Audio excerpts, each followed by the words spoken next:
काय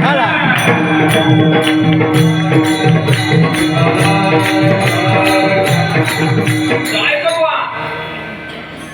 मग उद्धवानं निष्किल प्रश्न देवाला विचारायचा. देवा, मला एक विचारायचंय. तुला 2 बहिणी आहेत मान्य आहे. एक सुभद्रा आहे, एक द्रौपदी आहे. मला तुला देवा असं विचारायचंय, तुझं जास्त प्रेम आणि खरं प्रेम कोणत्या बहिणीवर आहे रे?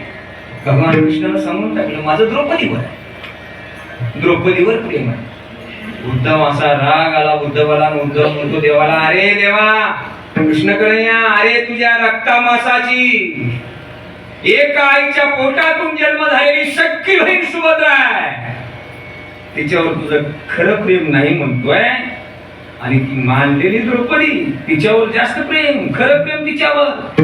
असा उद्धव बोलायला लागला देवाला. देवाला आता देव आहे तो, गड्या करतो, करतो, मान्यता करतो, शक्तिधीश परमात्मा आहे. देवाला गप्प सगळ्या गोष्टी त्या उद्धवाच्या ऐकल्या.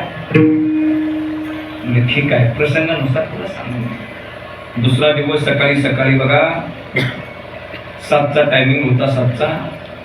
आता देवाची बहीण सुभद्रा सकाळी 6:30 भगवान कृष्ण उठले आणि उद्धवाला म्हटले, उद्धवा चल आपल्याला जायचंय.